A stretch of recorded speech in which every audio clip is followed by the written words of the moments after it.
G'day guys, how are we? Welcome to a boxing deep dive show. I was about to say talking boxing there because it's almost like that tonight because I am by myself. So apologies for anyone out there that's tuning in with the hope of seeing Tassie, Pete or Nick.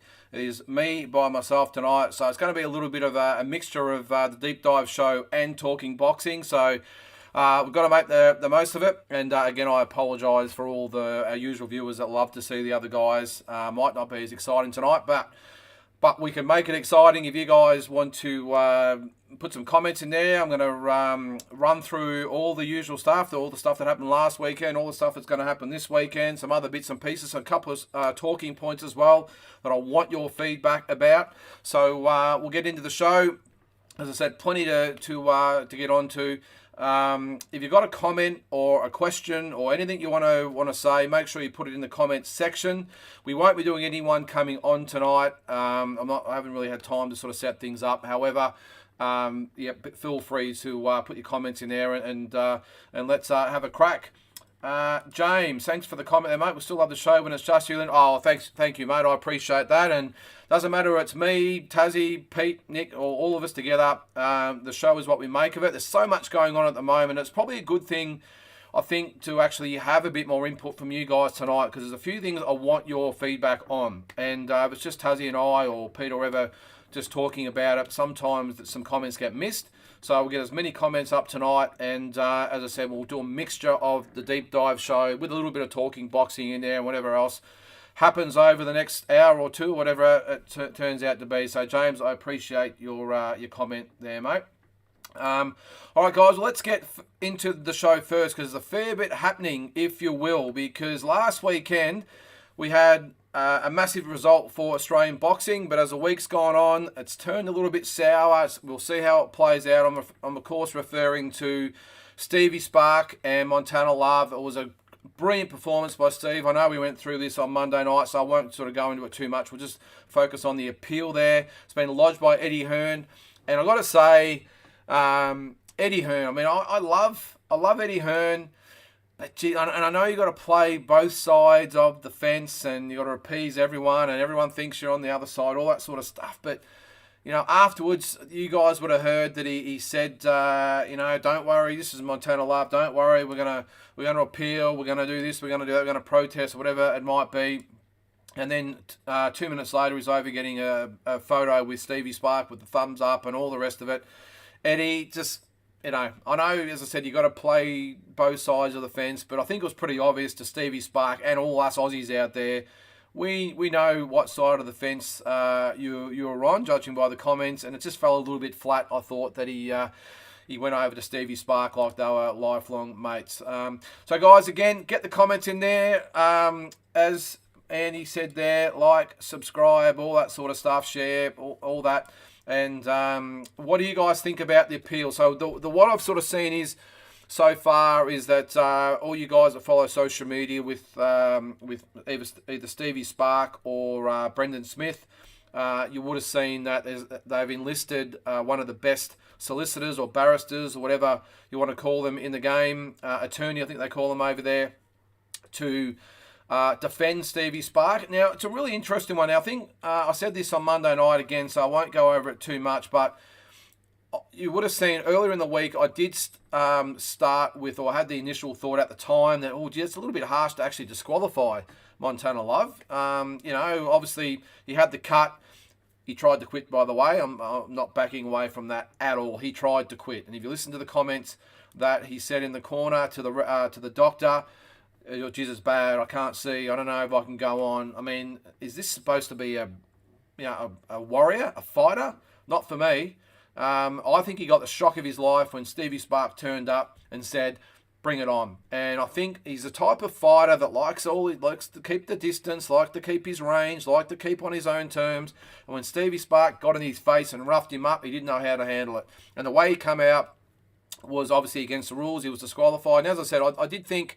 At the time, watching it live, I thought, geez, that's a little bit harsh to actually disqualify Montana Love. But after seeing other people's comments on social media, probably looking at the fight again, talking to a couple of people, I think the referee made the right call. I don't think he had a choice. And the most common comment I have heard is that this is not WWE. This is boxing. You just can't do it. Whether it's he didn't mean to actually put him over the top rope, whatever it might be. I just thought he put the forearm in his face, and the momentum maybe pushed him over. It's pretty obvious that he wanted him over there, and I still can't get past the point. I got to say, I don't know what you guys think. The fact that he tried to talk the referee into stop. Sorry, I keep saying the referee. He tried to talk the doctor repeatedly, or inferring to stop the fight. And I can't remember who mentioned it the other day. It might have even been Shannon when she was on the show, Shannon O'Connell on Monday night. Made the good point. Even Shanika Johnson with the axe wound in her head and the blood spurting out everywhere. She tried everything to defend her title and wasn't going to back down. And Montana Love, who had the cut on the side of the eye, by the way, and the blood is trickling down the face, wasn't in his eye at all. Shanika Johnson had her eyeball was red. That's how much blood was in it. Montana Love, I was really disappointed. I'm not going to question anyone's, what do you call it, minerals or whatever you want to call them when they're in the ring. These guys take a hell of a lot of guts, a lot of preparation and commitment to get in the ring. But I don't think I've ever seen that before where the fighter has tried to talk the doctor into stopping the fight. But all that aside, on to the point itself, looking at, as I said, in hindsight, I think the referee made the right call. I did say that don't be surprised with the appeal if it becomes a no contest, and I still have this really sick feeling in my stomach that it will be made a no contest. I really hope not. Eddie Hearn, Montana Love's obviously his boy. Stevie Sparks, just the Aussie kid he took under his wing and just to put him on the card and get behind, just to get his little stable of Aussie fighters going. I've just got a sick feeling in my stomach that it's going to be overturned and it's going to be a no contest. There will be a rematch, of course. Look, Stevie might get a better payday out of it, but look, there's more things at stake than just a result. There's obviously his record, but there's ratings, there's the belt, there's just potential, fights down the track. There's lots of different things that come into it. It's not just to say, well, if he gets it overturned, well, who cares? Lots of ramifications there for Stevie, and let's hope it doesn't go that way. I'll get into a couple of comments here while we're going. I don't think the appeal will be successful, especially considering Mike Altamura's comments. Yeah, I hope you're right, James. If you didn't see that, Mike was very strong in his comments about the fight. He was very adamant that it was the right call and everything else, and he reeled off a few different facts and figures that he said about the whole thing. I don't know. All you guys, boxing. When the B side has this happen to them, or the A side, I should say, has this happen to them on the home court, in front of the home crowd, the home promoter, it's all about Montana Love. I haven't got a good feeling about it at all. I hope I'm wrong. I really do. I do stand by the fact, though, that let's not all get too excited on the Stevie Spark train. I will say that I'm a big fan of Stevie. Don't get me wrong. I think he's a great young fighter. Full credit to him for going to the other side of the world or to America and putting it all on the line. It's not really about that. This is probably about anyone in the same situation. The fight was a disqualification. It was only the start of the 6th round, so I'm just going to reserve judgment on getting all excited about what might be out there for Stevie Spark just yet. I'm really happy that he hopefully got this result, and we'll get some bigger fights. I read some articles online that pretty much say, hey, welcome to the big time, Stevie. I hope that's the case. But I'm just reserving judgment. We did discuss this the other night as far as top 10s and that go. Maybe you could probably put him into the top 10 now if the result stands. Probably either way, to be honest. Even if the result doesn't stand, I think he still slips in there ahead of a Dempsey McKean or a Paul Fleming. So I don't think that's an issue, but I'm just reserving my judgment on the bigger picture until I just see the rematch and then maybe against some other big fights. And of course, the big one at the end of the road is obviously the fight with Liam Paro. If Eddie Hearn was smart, he will be saying, well, let's maybe get, my boy didn't win, but let's maybe get behind Stevie Spark. He's got Liam Paro, who's there, who's going to be steering towards a world title. That is a massive Australian fight down the track. So maybe just get behind Stevie and even put this to the side. I know it's all money and politics and all that sort of stuff, but I would think that Eddie would look at the bigger picture and say, hey, there's a massive opportunity down there. You got No Limit ruling the roost in Australia with DNL right up there as well. This might be my chance in a year or two's time to really have the biggest matchup in Australian boxing and really trump those guys. So we'll wait and see. And again, guys, if I missed your comment, I'll go back to it. There is a 30-second delay or something like that. So if we move on and your comment comes up, I will go back. The appeal is ridiculous. That was totally deliberate. Yep. But Stevie still stuck the landing wall. And that's a really good point, mate. And that's probably the thing at the time I must admit I didn't consider. I thought, well, he's gone over there. He's jumped straight back in the ring. What's no harm, no foul. But having said that, if he had landed on his head and done some damage, who knows what could have happened if he actually landed on his head. And, geez, that just would have been horrific. And the fact that he got straight back in the ring, he could have, and Eddie Hearn said himself, he could have easily milked it. He could have rolled around the ground like he'd been shot. And milked it for everything. He couldn't got the disqualification by those methods, but no, he jumped straight back in the ring and said, "I'm ready to fight." It was a referee's call. So I think all the crowd that was booing Stevie Spark, what they should have been doing is booing Montana Love for actually putting everyone in that position, I think. So, but he did stick the landing, Andy. It was very, very good, and I'm glad he did, because that could have been really ugly, and who knows what might have happened to Stevie if that hadn't have turned out the way it did. James there. Hello, Andy. Yep, I think it's rubbish because the referee said break and Love still went with the rough tactics. Like if Spark done that, Love would for sure want him disqualified. Yeah, no, that's a great comment, James. And the way that Montana Love basically charged at Stevie Spark, I've got a feeling he knew he was behind. I'm going to get to actually, I will bring that up at the moment while we're talking there, guys, the scorecard. So there's the scorecards there. You can see there one judge had it 48-46 for Montana Love, if you will. I just don't get that, considering there was a 10-8 round in there. So pretty much he won every round on that judge's scorecard except the round he was knocked down in, which is just ridiculous, because all the reporters or writers, whatever they are, on the boxing sites and all social media, and these are all American, most of them, all saying Stevie Spark was ahead. I'm not going to argue with people that might have had it 47-47, and you can see there the two judges did. Is that Jaime Garana, I think it is, and Ansel Stewart. Both of those guys had it 47-47, and I'm not going to argue with those guys. I think the common sort of thread around is that 47-47 is probably the mark. I had it 48-46 for Stevie Spark. I thought he won 3 rounds to 2 at the time, and then you throw the 10-8 round in there as well. But having said that, I did give him a couple of close rounds, so I don't know. But I had Stevie Spark in front. That's just my opinion. But that's the scorecards there. James Daly this time. If Love wants a rematch, he should go to Queensland for it. I don't think it's going to happen, James. I think ideally that's what should happen. I just think there's too much money in that involved. I just don't think we'll be able to raise that type of capital to put that fight on. I mean, Eddie Hearn, he's still a businessman. Yes, 100% it should be in Queensland, no doubt at all, even up in Toowoomba.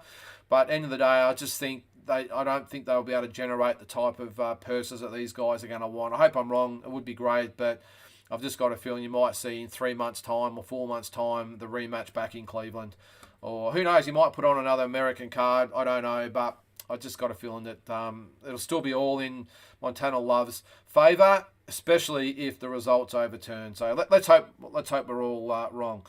And Andy, what are you doing there, mate? Sorry, the phone was in my pocket. I don't know what the hell that is, but that's your comment there. That's in your pocket. It's all good, mate. Dan Paris, welcome to the show, Dan. Really appreciate all you guys tuning in on a Friday night, I've got to say. Mustn't be too much on the TV tonight with footy and that over. It would be a disgrace if it's called a no contest. Oh, mate, I agree. I'm 100% with you. But this is boxing we're talking about. Look at all the weird and wonderful things that have happened over the journey with boxing. Some really ridiculous things have happened, and I don't know, I'll say it again, I've just got a bad feeling about it, and let's just hope we're all wrong, but that's just the way I see it. But it would be a disgrace if it's a no contest. But this is boxing, and this is American boxing, and you've got the B side that's got the rub of the green, so we'll see what happens. Carl, welcome to the show, mate. G'day, Lyndon. Hope you're a good bungee. I'm not quite sure what that means, mate, but I have bungee jumped before, and I'll never, ever, ever do it again. I'm afraid of heights, and bit of a chicken when it comes to scary rides at theme parks. I don't know why I did it, but I did it, and as I said, I'll never do it again. But thanks for being on the show, mate.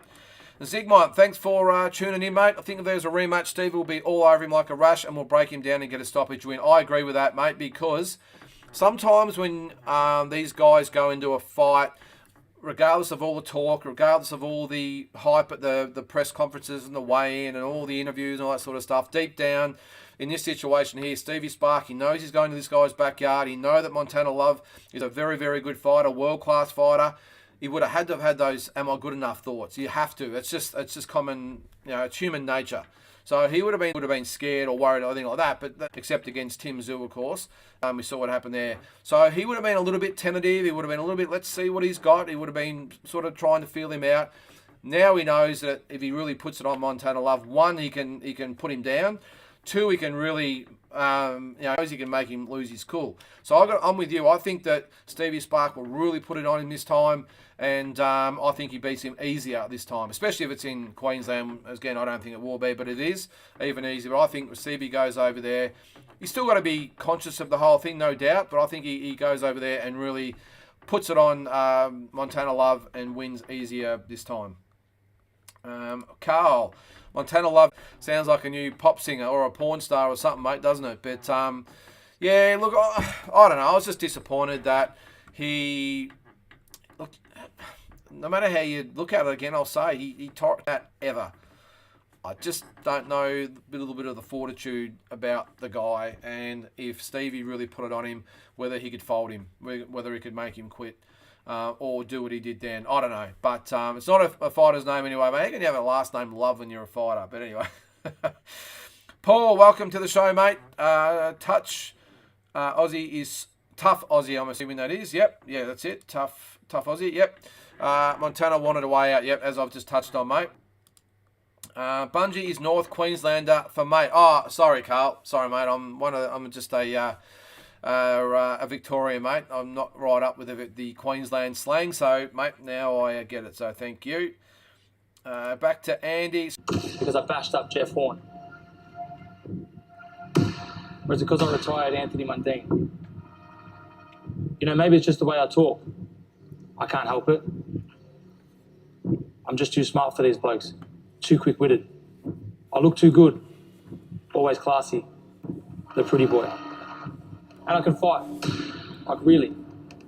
Seriously fight. Bad guy? Maybe. Baddest guy? Definitely. Will I still be the bad guy when I'm a world champion? I guess that's your call. I guess it's up to you what you call me. But I've got one question. There's just one thing I need to know. If I'm the bad guy, why the hell am I so good? There it is, guys. And James, mate, I would say, because I've played the video, where'd everyone go? Keep timing out, stuttering connection. That's my fault, mate. When I play videos, it upsets the stream because the software we use tries to balance it all out, so it's not doing what it's doing now. I thought the fact I'm by myself and not actually uploading anyone else might save it. More video up. Just let me know how you go. All right, guys, so what I was sort of getting at is that, as I said, No Limit and main event for the third time have obviously decided that Michael Zerafa is going to be part of the stable. All right, hopefully it's going to get better. So they're going to try and upgrade the image of Michael Zerafa. But has this actually done the opposite and made you think, well, that sort of makes me... Well, first of all, what do you guys think of Michael Zerafa himself? I've got no dramas with Michael whatsoever. I think, I was going to say before, fighters like him need to be on Foxtel or main event, so it's good that they've got him back. But does this video make you think more of Michael Zerafa or less? So put your comments in there. That's if you can actually see me out there. I'm just going to text my wife here so she can check for me and see how we go. If you can see us, guys, give us the thumbs up. If the stream's no good, we'll just keep going on. It will be on YouTube afterwards. But put your comments in there. I'll keep moving on. I won't play any more video because I don't want to risk the stream. Where are we? Apologies here, guys, for this. Just want to make sure that you can see me okay. Yeah, so as I said, I don't think this does Michael any favours at all. I think the video they put together, I can see what they're trying to achieve. Why you don't like me when I've done this, and this. I just think the tone is probably not what we're after. I think more than anything, it would be, okay, that looks good. So we've got a thumbs up from James, all good. Yeah, right, well, I've switched it. All good, thanks guys. Sorry about that. It's a bit of a hold up in the whole thing. It's interesting because I had bad internet and I got the Starlink thing, which is Elon Musk's brainchild, and we got that on, which is normally okay, but every now and then, might be the weather or whatever happens, that it plays up a little bit. So I've switched to the normal internet, and surprise, surprise, that's actually working better than the Starlink, which is based on satellites, but all good. But as I was just saying, guys, I actually think that it doesn't get across the message that they want for Michael. I'm glad, as I said, he's back on TV. I really like Michael as a fighter. I just don't think this hit the mark. I reckon what they should have done is almost ride the wave of, you know, the feedback from the fans and everything else. That they all love, and I'll say it again, I've said this 10 times on other shows. They keep the fans out there, or some fans say they're scared to fight Tim and he ran away. Excuse me, it wasn't the case, guys. He got bad advice about the whole COVID thing and decided to pull out, or they pulled him out, and he agreed with it, which is what he's admitted to. He wasn't scared of Tim Tszyu. But all that aside, you know, I really rate Michael. He's obviously going to be fighting for a world title, it looks like, early next year.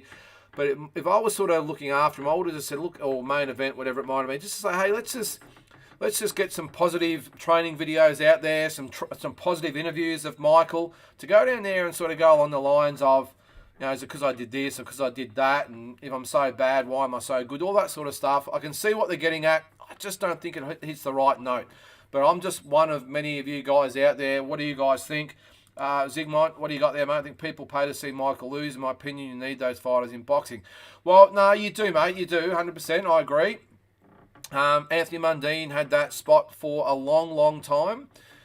But the thing with Mundine was, though, that even though he had his detractors out there, for whatever reason it might be, I think a lot of people still respected him, and they might have paid to see him lose, but it's just a different type of hate. And I still don't understand the amount of hate that Mike was getting. I understand there's a lot of pissed off people when he pulled out. Well, they pulled him out of the fight with Tim Tszyu. I understand that.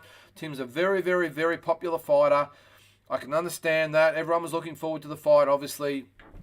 I just don't see the hate. Now, you guys answer the question. I mean, is it the way he carries himself? Is he too confident? Does he dress too flash? Is he too well spoken? I don't know. This is what I want your feedback about, because I'm still struggling to get my head around why he's so disliked in this country. I don't get it. And what's going to happen if he fights? Let's say he fights Triple G here in Australia. What's going to happen? Are most of the people going to be going for Triple G? Because remember, Triple G is a very, very popular international fighter. Are we going to get there to the point where there might be 8, 9, 10,000 people in attendance, and only a couple of thousand of them are going for Michael? I hope not, but geez, it's a distinct possibility. I just don't understand what's almost bordering on hate. I don't get it. But I'm with you, Zigmont. People do pay to see him lose. That could be an advantage. I don't know. I don't get it. James, I agree, Zigmont. I think he's trying to be like the new Mundine, but in a different way, I guess. Ty Telford, Joel Taylor, No Limit card is going to be a firefight. Yeah, it will be, mate. And just before I forget, on Monday on Talking Boxing, we'll do a full preview of that card. We'll go right through it all. Might even see if we can get maybe someone on. If not, I'll do it myself. We'll go through the whole card. It's on Wednesday, so it's going to be before the Boxing Deep Dive show. So we'll go through that. My thing with this, James, my sort of gut feeling of it all is that I think at the start, Michael really liked the idea of being a little bit of a villain. You know, he sort of fed on a little bit. You know, there's the Hardman thing and the Horn thing and the Tszyu thing. You know, he was he wasn't the B side, but he was the cowboy with the black hat. So I can understand he's tried to play on that. End of the day, we're all still watching him, but I think now that it's gone past that point where he's obviously getting lots of DMs and messages and all that sort of stuff of hate and threats that he said in his podcast, that maybe it's just pushed past the point of being a little bit of fun and this sort of works for my career. I think it's gone past that now where I don't think he's ever been in any danger or anything like that, but I just think it's to the point now where he's like, well, hang on. I know you can't have it both ways, by the way. You can't just try and be the bad guy and then click your fingers and everyone's supposed to love you. I understand that. But I just think the guy is entitled to a lot more love from the Aussie fans, if not just respect. You don't necessarily have to like him as a person. That's everyone's, we've all got people that don't like us for whatever reason. But I think as a fighter, George Kambosos had the same thing as well, a similar thing. We all love the Aussies, but there was a lot of people against him as well because he almost became the bad guy in the first Haney fight with the way he sort of carried on a little bit. But George is a great fighter, and I think he redeemed himself. Well, not redeemed himself, but I think he had a lot more people on board the last fight where he just stuck to the fighting and did a great job, of course. And I think that sort of more endeared him to the public going forward. And as I said with Michael, I just hope or wish they might have just foregone that whole, well, you're going to love me whether you like it or not type of thing. Just put out some positive interviews with him, some positive vision of him, some positive whatever it might be, and just try and build his back waist. Stop with all the negative stuff, with all the trash talk, all that sort of stuff. I think he actually handled himself really well at the press conference a couple of weeks ago. I know he had a little bit of a run-in with Ben Damon, but in my opinion, Ben Damon had that coming. I think it was a bit of a snide remark from Ben. I know he did it in good faith and it was a little bit of a off-the-cuff joke, but if I was Michael Zerafa, I would have probably handled that exactly the same way, or if not a little bit more heated. I would have. I mean, to put that on him on the spot at that time, in front of everyone on live stream and stuff, I just thought Ben, if he had his time again, wouldn't have asked that. I know, as I said, I know he just did it in jest and a bit of fun, but I can see why Michael wasn't very impressed with that. But I thought he handled himself a lot better. So who knows? Let's hope he gets a little bit more support. And as I said, you don't have to like him as a person, but I think it's just respect him as a fighter and sort of get behind him because he's an Aussie. James, same as you, Andy. Oh, there we go. I missed that. Sorry, mate. I'm a fan of Triple G, who'll likely win, but you got to support our Aussie. Yeah, exactly. I think I'm not really. I'll be obviously hoping Michael wins, but probably a little bit when Manny came to Australia to fight Jeff Horn. Now, I was obviously hoping Jeff would win, but we all love Manny Pacquiao, and I just wanted to see a great fight, and hopefully Jeff could go well and maybe win the fight. That's the sort of thing I'd be sort of going for here. We all love Triple G. It's a mammoth task for Zerafa, but all we've got to look at is Horn's win over Pacquiao and Kambosos' win over Lopez to see that, hey, and even last week's spark over Love, not that that was of that magnitude, but same sort of thing. It's got to give him a lot of heart. So I think there'll be a lot of fans who go, mainly because of the Triple G factor, I've got to say, like they did with Manny, 51,000, whatever, went to see Manny and Horn. And I think, probably 40,000 people there to see Manny. But still, it's all about the money and the cash it generates. So we'll see. What do we... Oh, sorry, mate. I think I've missed a couple of comments here, have I? Just sorry to get back to your other question here, comment there, James. Yeah, Tai Telford, Joel Taylor. If you're not quite sure who they are, don't miss that fight. That is an absolute ripper. Tai Telford is never in a bad fight. Joel Taylor, you would have seen his last fight, demolished. I can't remember his name now. I had it written down before. Demolished him in the first round. And he's going to come to fight. He can punch from a very, very good gym. That will be a great fight, so don't miss that. And I know there's a lot of people saying it's not worth it. I tend to, if you know me on these shows, I'm the first one to say I don't support the footy fights at all. But in this instance, I'm looking forward to seeing Zerafa back. I'm looking forward to seeing this fight. I'm looking forward to Cohen Mazudia and Wade Ryan. And there's a few other fights on that card as well, Acusio as well. So I'm really looking forward to seeing those fights. And again, we'll go through that in detail on Monday night. But I'm in this instance actually quite happy to hand over the $60 because you could probably take the Gallen fight off it and I would happily still pay my $60. And a lot of people have said, why don't they just have the footy players and just go with this fight, have maybe Zerafa as a main event? Well, probably, as I've just been talking about, would people pay $60 to see Michael Zerafa as a main event against a guy that's pretty unknown and only had 8 or 9 fights? I don't think it's a big enough fight to carry it. Regardless of what people think of him, I just don't think it would, set any records. So I know in this case I've got to put it on, but I'm happy to fork over the $60. James again. I think Zarafa should forget about fighting Tim Tszyu. Very surprisingly, blame No Limit for cancelled fight. Now look at him and No Limit best friends. It's amazing how it turns, mate. It really is. Look, I think in that instance, I'm with you about forgetting about fighting Tim Tszyu, at least for the next year or two, I think. I don't think that fight's going to happen in the near future. Well, if Tim wins the world title, this fight will never happen. If Tim doesn't win the belts, and maybe Zarafa does win the belt, or even if he loses as well, there might be an opportunity for a big fight in Australia. There's still, Tszyu and Zarafa still probably almost, apart from probably, well, I was just going to say apart from Paro and Spark, but that's got to simmer a little bit longer, I would think. But still the biggest fight in Australian boxing when you think about it. I know you could probably throw a few others in there, but it's still a massive fight. And let's just say Zarafa wins that IBF middleweight title, and maybe Tim doesn't and decides to move up. Zarafa versus Tszyu for the world title, still a big fight. If it goes the other way and Tim wins, which obviously we all hope he does, I doubt that fight happens with Zarafa. I think that's done. But you're right with the blaming No Limit. It's amazing what was said at the time. There's a lot of barbs being thrown at each other either way. I've got a feeling it made good business to both parties, which is why they've probably sat down, had a beer or a coffee. Oh, Michael doesn't drink, so it would have been a coffee. No fat milk, I would have thought, knowing Michael. But I would have sat down and it would have been Michael saying, well, I need you guys to get behind me. I know that D&L was not going to work because there is some history there as well. So Michael would have looked at that and went, yep, I need you guys, so I'm willing to, break bread or whatever they say. No Limit would have looked at it and went, okay, well, we want to be the biggest stable in Australian boxing. We've got D&L coming at us. We've got Matchroom coming at us as well. We need fighters like Zarafa for our roster to make us stronger. So I think they would have looked at that and went, okay, we want him for that. But also, down the track, depending on what happens with Tim and Zarafa, we could have both fighters under our umbrella, and it could be the biggest fight in Australia for a long, long time. And we've got both guys, and we can make that fight. Don't have to deal with anyone, and we can put this fight on.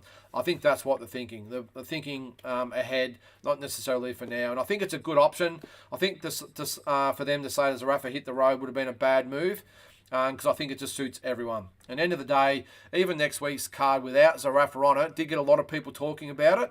I'm not quite sure it would have been as big without Zarafa on the card. Love him or hate him, it just wouldn't have been as big. Andy again there. I'm a fan of Triple G, who will likely win. Oh, sorry, you've done that one. Zigmont, well, that will be a cracker of a fight. James, I remember Ty Telford and Jack Brubaker. What a fight that was. I think Ty Telford got ripped off in that, by the way. Fight of the Year candidate, as was Ty Telford and Darragh Foley as well, if you remember that. Joel Taylor was really impressive against Michael Hall. So thanks, Zigmont, for Michael Hall was the fight I was trying to think of. That, I think, will be the fight of the night. I think Mazudia and Wade Ryan will be a good fight. Both very crowd-pleasing type of fighters, but I think this is the one you want to watch apart from the main event, of course. I still think the Gallen and Hodges fight, as much as everyone knows how much I hate the footy fights, I think it'll still be entertaining. Why don't it go a round or two? I think it will be just a bit of the, a bit of a nightcap to finish the proceedings, I think. For me, the fight night ends after Zarafa's fight.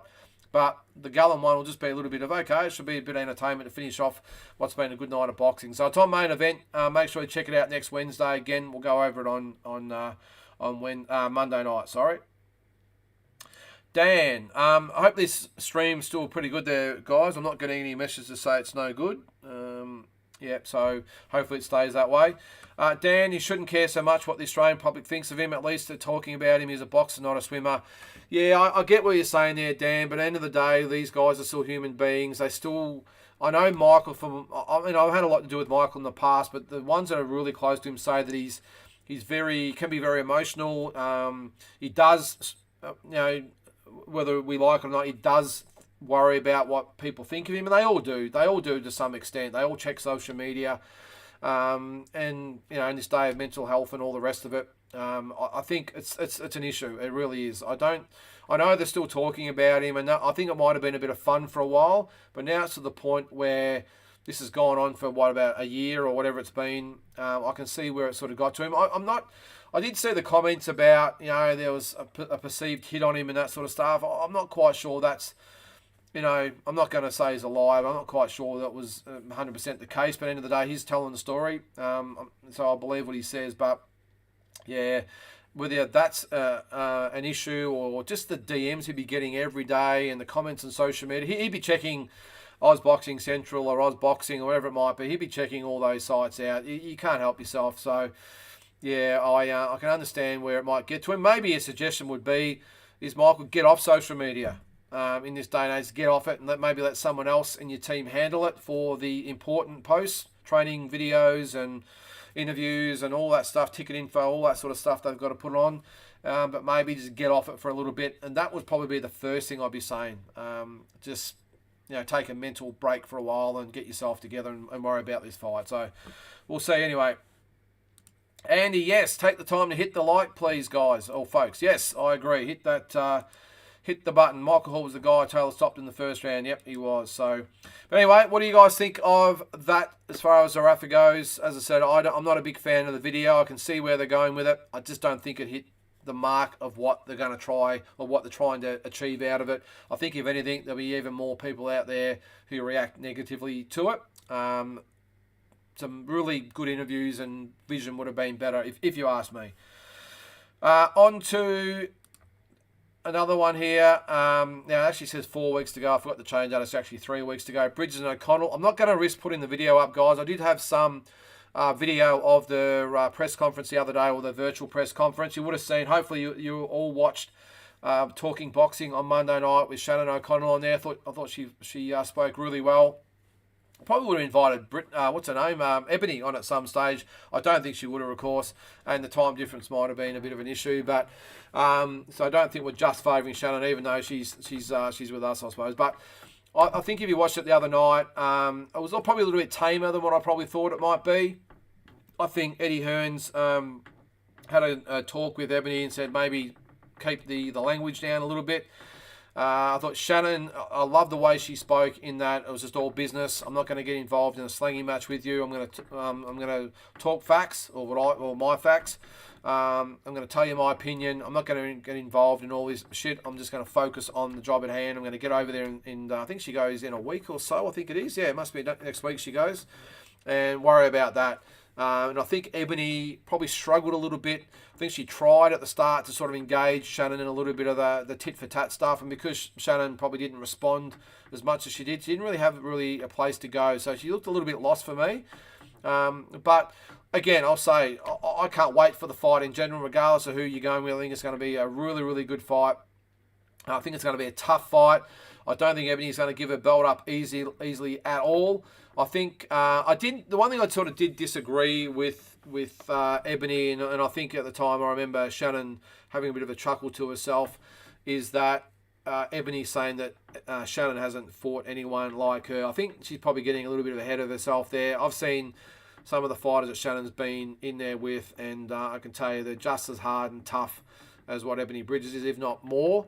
And I don't think she's going to bring anything that Shannon hasn't seen in the past. So, but either way, I can't wait for the fight. It's come around. Well, for us, it's come around pretty quick. For the girls, it's probably been a bit of a drawn-out affair. But I think it's going to be great for boxing, for women's boxing, and Australian boxing. So, James, what do you got there, mate? I thought Shotgun would have brought up Ebony trying real hard to get a voluntary defence in before fighting Shannon, or instead.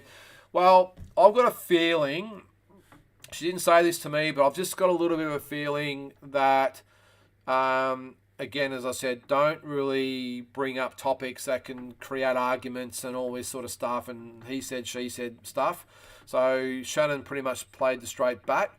However, I know for a fact out there and from other sources, I've seen stuff that they tried their absolute hardest to get out of this fight with Shannon and get a voluntary in between and just get out of the fight in general. They were pretty much forced by the IBF to take the fight, and she can say what she wants, but as I said, I know for a fact that they were trying everything to get out of this fight, and they had no choice in the end. And credit her now that's actually, it's actually been signed. She's like, okay, well, behind the scenes, maybe she wanted to get out of the fight, but now it's on. Let's go. Let's get it on. So you can't take that away from her, but I think Shannon would have loved to have brought that up, James, but just as I said, to play a straight bat, she's just kept it clean and and straightforward, and not really try to get too caught up in all the heat. Zigmont, what do you got there, mate? I think Ebony has done great to achieve what she has with a limited amount of experience, but Shannon's on a different level. Yeah, no, I agree on both of those points, mate. I definitely agree Shannon's on a different level, but I also 100% agree that Ebony, look, she's won a world championship. You know, regardless of what people think of the girl she fought, she's the longest reigning female champion, I think, at the time, and she beat her, took her IBF belt. In a really, really tough, well, you know, a tough fight for Ebony. She got the win. That's all you can do. You know, is she at the level that she probably thinks she is? I 100% think no. I don't think she's anywhere near the real elite in the world. Some great female fighters out there. And I've just got the feeling that it might be pretty tough for 3 or 4 rounds. I just think then Shannon's experience and her boxing IQ, obviously her talent, probably exposes Ebony a little bit of probably not quite being at that top level. I think Shannon Courtney sort of exposed her a little bit. She obviously backed it up with the fight. The last one, what was her name she fought? There you go, I can't remember. But she beat her, and you've just got to give her credit. And she's only had 9 fights, I think it is, so even more credit to her. So, but all that aside, I think Shannon takes her title on December 10. Yes, Annie, great fight for the girls, mate, or the women. I think so as well. James Daly, African Americans avoid fighting each other. Boots, Spence and Crawford, Tank and Haney, Spence, Charlo and Charlie. Yep, if top Aussies didn't fight other top Aussies, would more Aussies be in world rankings? Very good question, James. If top Aussies didn't fight other top Aussies, would more Aussies be in the world rankings? No, I don't think so, James. I don't think the top Aussies are fighting other top Aussies at the moment. I think it's starting to happen more often, of course, now that No Limit and Dean Allen, now Matchroom are involved. Before that, we weren't really getting many big Aussie fights at all, but now there's the money there. I think it's great. They're all getting paid well and taking the big fights. No, I don't think so, mate. I don't think more would be in the world rankings. Look, I think, if anything, to be sort of regarded as a world-class fighter, you should be actually fighting the Aussies first and then going overseas, which is what most of these guys and girls do. There are the exceptions, but I totally understand that Stevie Spark went and fought Montana Love, but how good would it have been to fight Darragh Foley? I know he's an Irishman based in Australia, but how good would have been to springboard him into the States? Obviously, the Montana Love fight's a lot bigger, but yeah, I think I've got no problems with all the Aussies, because at the end of the day, they're not good enough to beat the fellow Aussies. Well, what are they doing at world level anyway? There are the exceptions. You might have Stevie Spark and Liam Paro fight, and let's say Liam Paro wins. Doesn't mean Stevie Spark's not world class, but in other examples, that is the case. Andy, what do you got there, mate? I got shotgun, but props to Ebony if proves me wrong. Ebony definitely not lying down. Should be a cracker, we'll say that. Yeah, no, I agree, mate. I expect Ebony to come out firing. I think it's going to be a great fight. I think both girls are going to come out busted up. Shannon just seems to get busted up no matter who she fights, and Ebony showed that she takes some punishment as well. I think it's just going to be on. And I think the fact is the friction between the two, I think it could be Fight of the Year candidate all over it for women's boxing, or maybe just boxing in general. There's a few others that they've got to go past, but I just think it's going to be a war. I think it's going to be a great fight. So again, I'm really looking forward to it.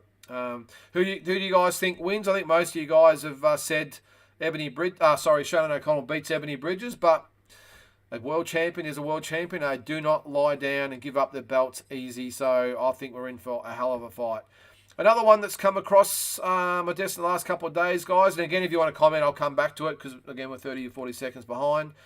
Hang on, we've got one question there. I've got to be honest, I always prefer our fighters take different paths to win belts, because the unification's even bigger here. Yeah, the problem is, though, Andy, we're not really getting the unifications. That's the problem. Don't know. I mean, it was good to get Tim Tszyu and Jeff Horn. I'm just trying to think of some of the others.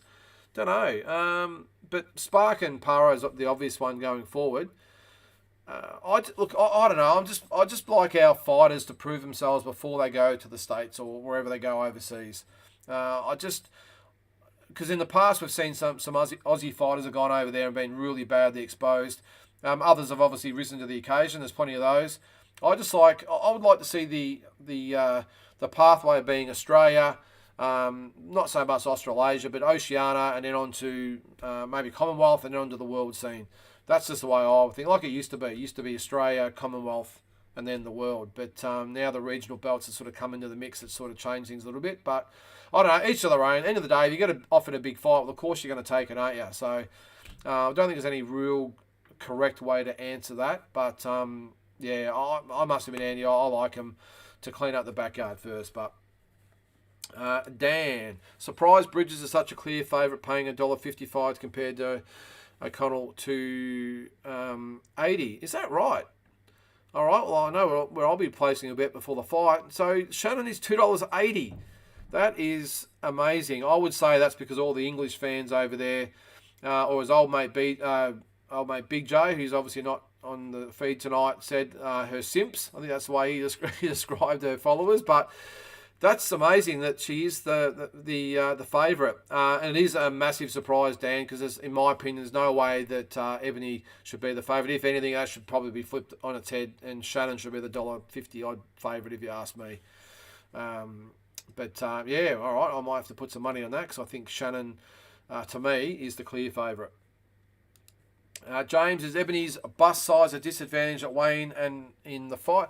Well, it's probably a good point, James, because when you think about it, that she probably could fight, what is it, bantamweight? She could probably fight at super flyweight, really, because she's not overly tall. But I think the whole her whole body size is very, very solid. You know, she's got very thick hips and legs and upper body, so maybe it wouldn't make too much of a difference. I think it sort of helps her being that real heavy set for her power punches. Not that she's a massive puncher, but she does like to get in there and dig in and let some power punches go. But weight-wise, definitely, for sure. In the fight, not so much, but definitely at the weigh-in, I would thought. But yeah, maybe even in the fights, you know, who knows. But I don't want to comment on that probably any further, James. I'll get myself in trouble. You got to play it safe. Andy, yep, there's truth in what you're saying, mate. Any chance is a chance. Yep, exactly, mate. There is always a chance, and that's why I am a little bit surprised with a lot of people saying that Shannon will win easily. I don't think that's the case. As I said, I think it'll be a tough fight, but Shannon's class and experience comes to the fore after the fifth round. I think she comes over the top of Ebony. Now, to move on, guys. Again, I'll come back if need be. I did see this. Lou DiBella, or DiBella Entertainment, has signed Lucas Brown and Shanika Johnson on deals. I think the Lucas Brown one is only for 3 fights, which is, well, only 3 fights. It's great for Big Daddy to have 3 fights.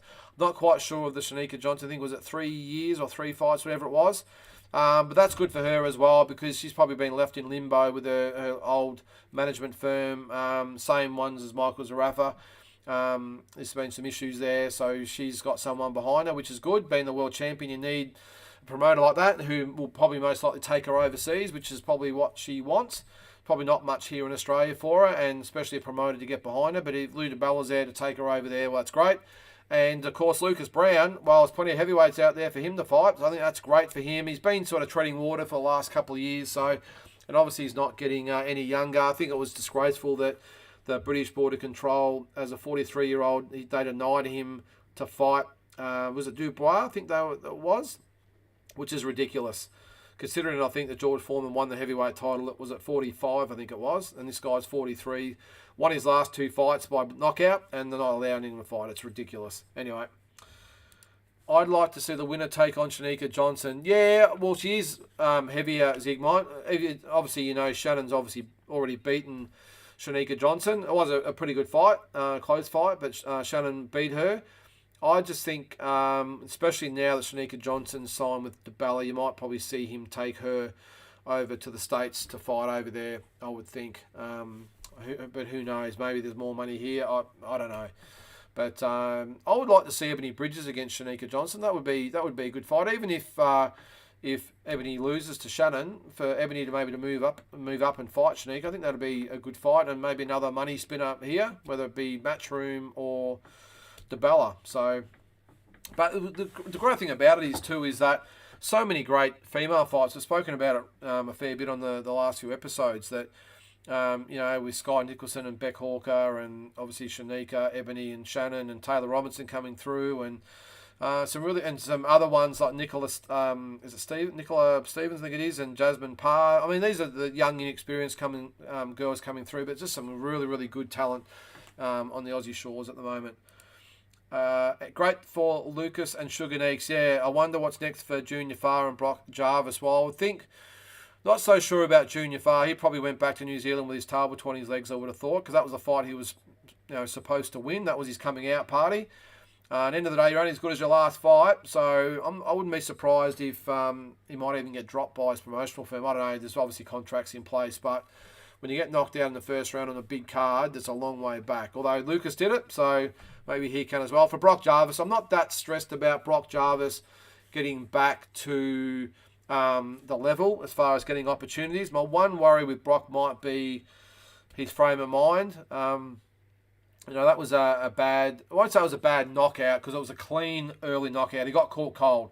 And it's actually physically and mentally good to recover from that, because it's not like you've copped a fair bit of damage for 8, 9, 10 rounds and then been knocked out. This is a nice, clean early knockout. So I don't think it's going to affect him health-wise, but just mentally-wise, can he, the self-doubt's going to creep in.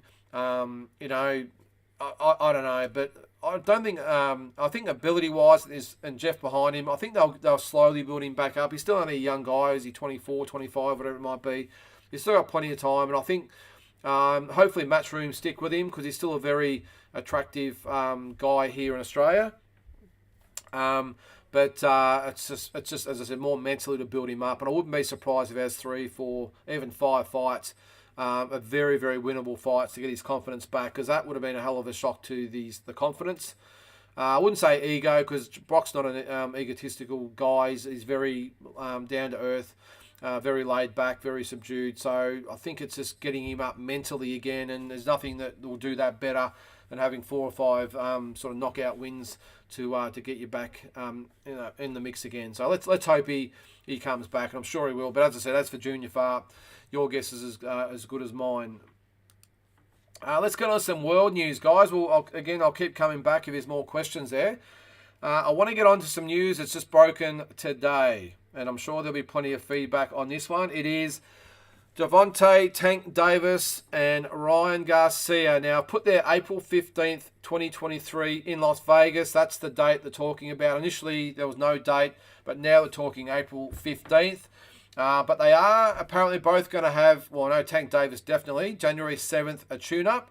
Ryan Garcia as well is talking about a tune-up as well.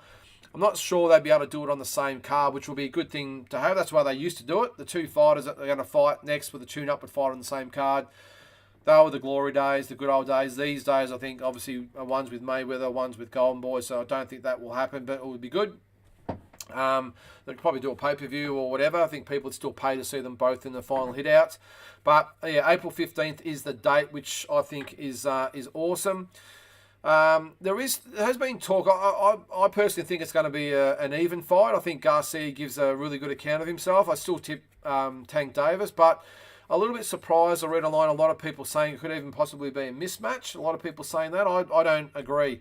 There is the possibility, because Garcia, even though he is well known, he's got all the Instagram followers and all that sort of stuff, he hasn't had that big fight yet. I know he had Luke Campbell, was probably his biggest fight so far, but but this is probably his obviously his biggest test. So I think Ryan Garcia will surprise people and give Davis a really, really good fight. Shane, welcome to the show, mate. I'm not sure whether you've been watching all along or you're just coming on now. Great fight, power versus power. It's that left hook, isn't it, Shane, that Garcia brings to the table. I still don't like the fact he hooks with his chin up in the air, and that's why I reckon Davis might catch him. Davis obviously did it against Rolly Romero. He's got a really whipping type of hook. He really whips that hook in really quick and strong. So that's always a possibility. But I just think Tank Davis, with his overall ability and power and experience, will be a little bit too much for Ryan Garcia. But I can't wait. It should be great. It will be good, because I know we'll get to it in a minute. The Canelo thing with Cinco de Mayo, which is the first week of May, which is 3 weeks after this one, will be a really good sort of lead into each other, I think. So Yeah, so I can't wait. Las Vegas, two great young fighters in a Las Vegas card. This is what we need more of. Again, it's probably another talking point we could go through. But I miss the days where we had two young lions that are locking horns, are putting all on the line on a big show, pay-per-view in Las Vegas. Instead of waiting till they're in the mid-30s like a Crawford and Spence, these guys are in their prime. Or Garcia probably hasn't even hit his prime yet. But a big pay-per-view in Las Vegas, two young guys sort of at their peak. I think it's great. I just hope we get more of it. What have we got there? Zumot, that's an awesome fight. Hard-hitting southpaw versus the incredible speed of Garcia. Yeah, I agree, Zygmunt, but again, my big worry with Garcia, he throws that hook as good as it is. If it lands, it's lights out. But it can be a little bit predictable to someone like Davis, I think. And the fact he has that chin up in the air when he does it, I just think it's a recipe for disaster, as it was seen against Luke Campbell. He nailed him and put him down. And that's why I think Davis is my favourite at this stage. You can throw it long or check. Yeah, you can, mate. Well, he obviously practices it over and over and over. You can see that in a lot of his social media stuff. I think he'd actually generate more power if he stepped slightly to his left before he threw it, but he's got his own trainers. That's fine. I'm just sort of putting my 2 cents in. I think he did get even more power. Slight little slap to the left before he threw it, you get more. At the moment, it's a bit of an arm punch, but geez, it does the job, doesn't it? When it lands, it's all over. I predict Garcia by KO. There you go, James. James Daly. Okay, you're the first one I've seen that's actually said Garcia by KO. Anything's a possibility. I think Davis is a hard little nut. I'm not sure he's going to get knocked out by Garcia. I think if Garcia is going to win, it might be points, but again, it's not really his sort of thing. And Davis would be pretty hard to stay away from for 12 rounds. So, hey, it's an enticing battle. Again, like the Ebony and Shannon fight, I just can't wait to see a great fight between two very, very good fighters. So, we'll see how we go. Justin from a very long lunch as designated driver. Shane, well, hopefully you got your faculties there, mate, and you're all good. It is Friday, of course, so good luck to you, mate. I'm sure the weather up there is beautiful this time of year. Not so much down this way, but I'm sure up there it's all good. James, apparently it's at 136. Yeah, I was going to mention that, mate. And Showtime DAZN will join promote. Yeah, they'll telecast it at the same time. So yeah, so Garcia has said he's going to campaign at 140 ongoing, but for this fight he's going to come down to 136. And Showtime and DAZN will show it at the same time to the subscribers, so they'll give everyone an opportunity. A little bit like what Mayweather and Pacquiao did on a lot bigger scale, of course, with Showtime and HBO. Was it still around? Yeah, they would have been 2015. So the same thing as your Showtime and DAZN. So you can buy it on either one. Obviously, we'll get it on DAZN here. I'm assuming it might be a pay-per-view, but obviously we don't get Showtime. But we will get it probably main event. Maybe it's been main event and DAZN, I don't know. But either way, we'll be able to get it. Can't wait. But you are right, James. It is at 136, which is a bit odd, if you ask me. 1 pound. It's not even half a kilo. So wouldn't you make it like 137 or something like that? But you may as well, I don't know. One's 135, one's 140, and they meet at 136. Anyway, again, might have been Gervonta Davis saying, well, it's either 136 or I don't fight. So, and apparently Garcia is giving Davis all the A-side privileges. So it is a good sign to think that, or to show that he wants the fight and will do anything to make it happen. So hopefully, it would have been great if we had seen that with Crawford and Spence. Maybe we've got a fight. Tank versus Ryan should be lit, in my honest opinion. Awesome fight. Yep. Ryan leaving that chin out might prove costly here. Awesome fight. Yeah, I'm not really stressed about who wins it either, Andy. I just want to see a great fight. And that's when you know you've got a really good fight. When you've got two very, very good fighters who go up against each other and you just want to see a great fight. And you might have a favourite, but if the other one wins, you're not going to be too stressed because you know they've been beaten by a better fighter. And that's what sort of designates a super fight. I'm not saying this is a super fight of a Mayweather Pacquiao or a Leonard Hagler or whatever, but it's still got its own sort of aura about it, I suppose, and will draw a lot of attention. So yeah, I'm with you. I can't wait. What's 1 bloody pound? Yeah, I agree. Well, as I said, mate, it's not even half a kilo. 1.1 pound is half a kilo, so why not just go to 137? it's just under a kilo. So anyway, as I said, it might have been the sticking point that got it across the line. Maybe Garcia wanted it 140 or was a little bit flexible. Davis said it's 135 or nothing, and they've gone back and forth until it's got to 136, and that's been the tipping point for Davis to say, "Yep, I'll take the fight and let him have that," because they're going to want to have Garcia a little bit boiled down as well. You remember that Mayweather did it against Canelo. The fight was for the 154-pound title, but Mayweather just made him lose 2 pounds, so just under a kilo. Just to make him sweat just a little bit more and have a little bit more on his mind. Might have been a small percentage for the 2 pound, but 2 pound is 2 pound, and it's 2 pound that he had to lose and didn't have time to, well, a little bit less to regenerate and refuel and all the rest of it. So there's always a little trick behind it, or a reason behind it. So I think 1 kilo is 2.2. Yep, I know. Don't know exactly what a pound weighs. Yeah. So a pound is just under half a kilo. Andy again, maybe catch weight allows more flexibility in case Ryan comes a little over. Yeah, it could be. Yeah, good point, mate. It could be 136, but if he comes in at 136 and a half or whatever, there might be a small monetary compensation, but we've got to fight. So maybe that's the reason why. Who knows? End of the day, it's on, and that's all we worry about.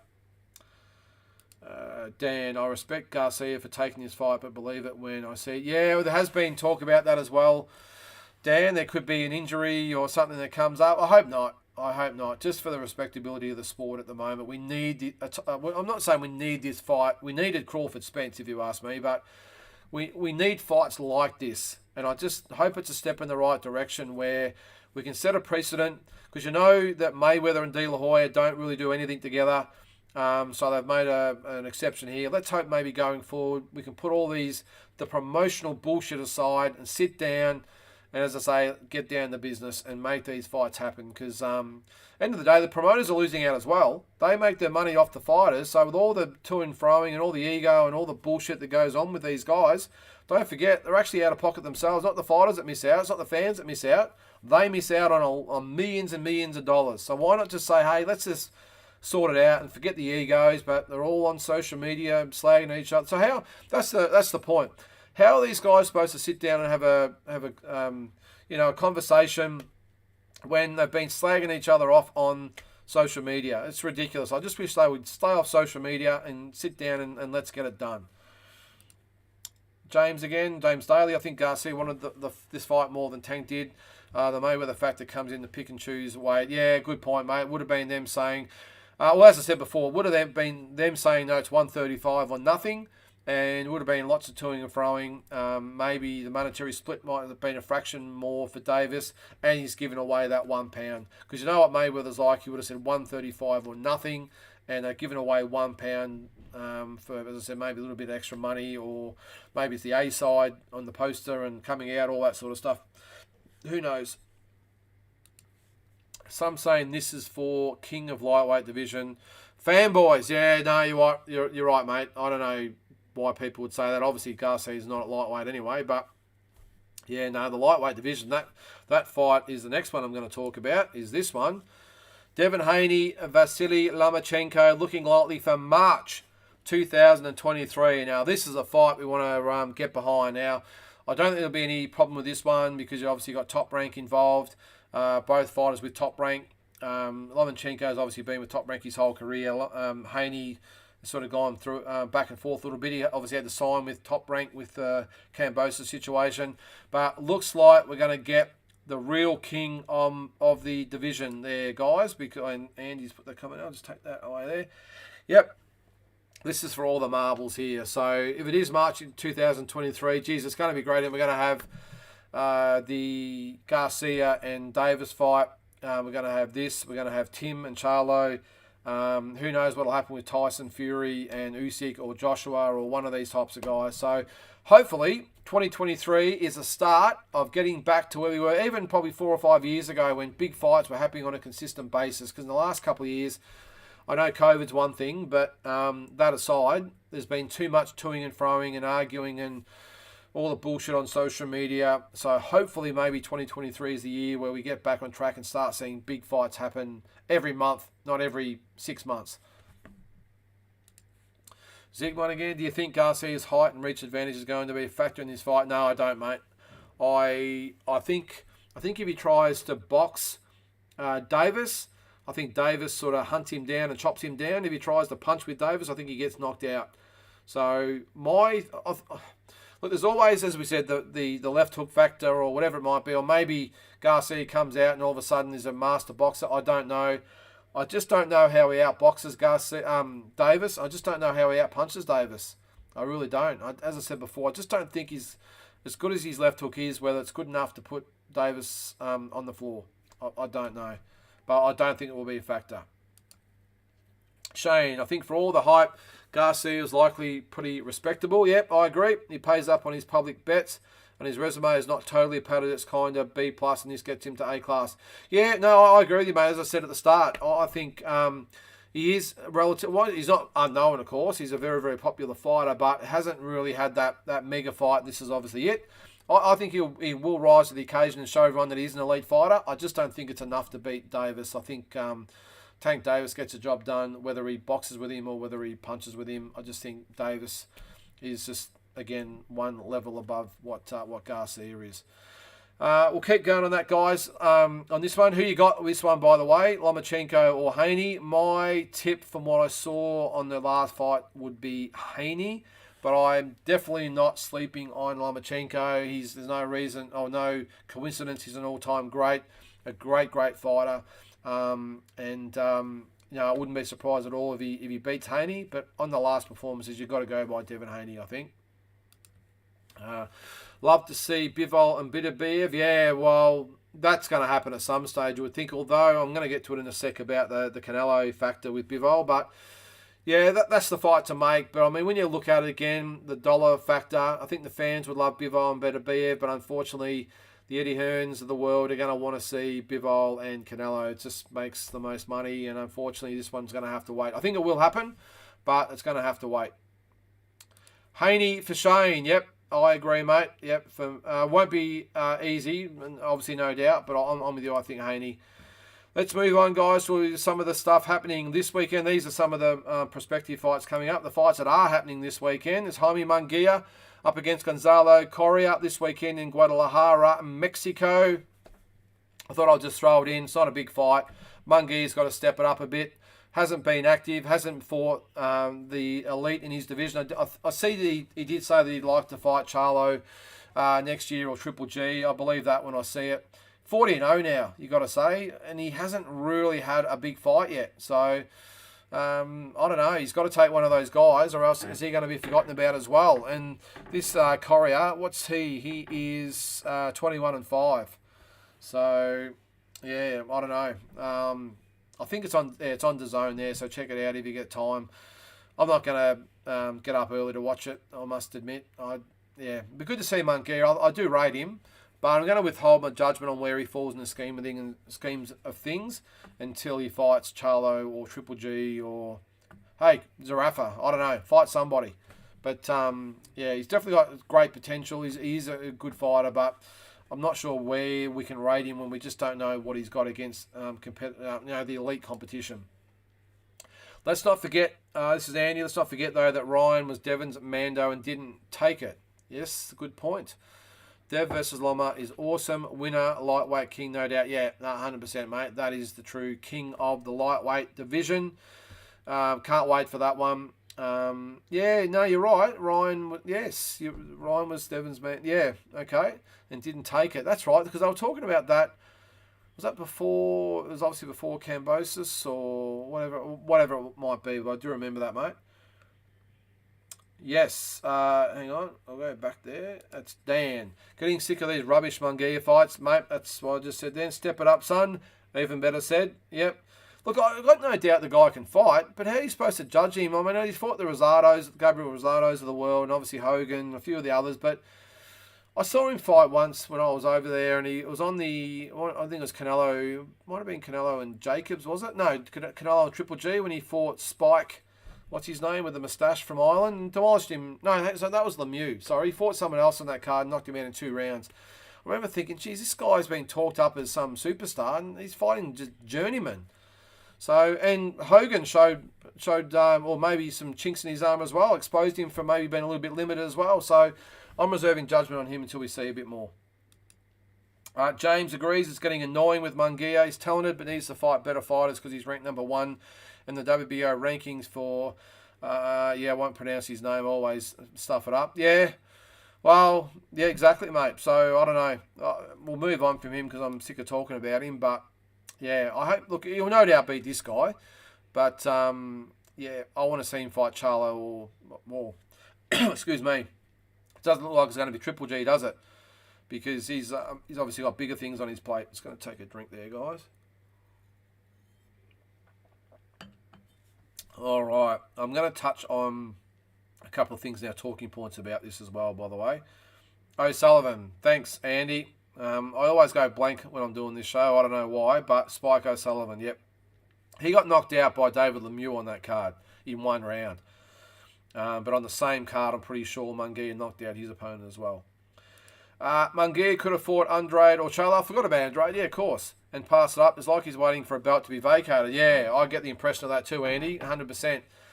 Charlo is going to feature in my talking points in a minute too. So I'll just wait on that one. But yeah, there's plenty of fights he could have taken and just hasn't for whatever reason. He's got good promoters behind him and good support base and team and everything else. And he's fighting this guy. And once or twice a year, I don't know. James Gorman again. Munguia is also IBF ranked 1. Is he 1 at middleweight? Isn't that, I thought Falcao was that and Zerafa was 2.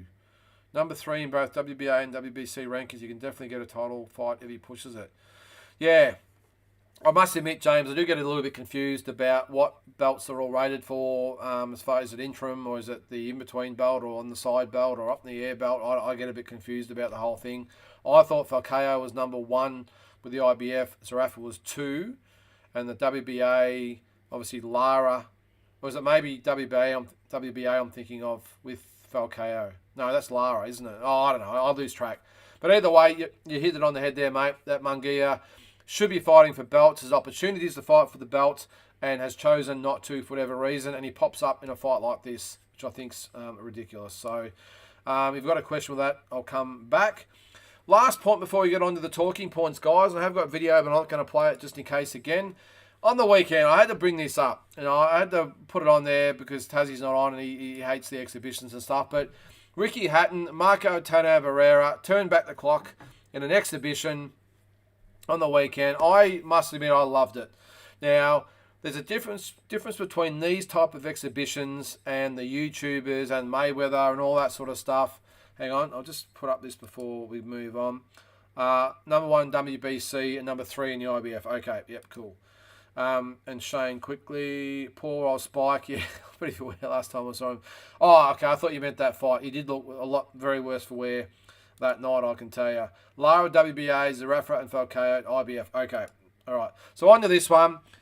I understand I've been a massive critic for the YouTube sort of stuff. I have actually defended Floyd Mayweather in his exhibitions. That's a little bit different.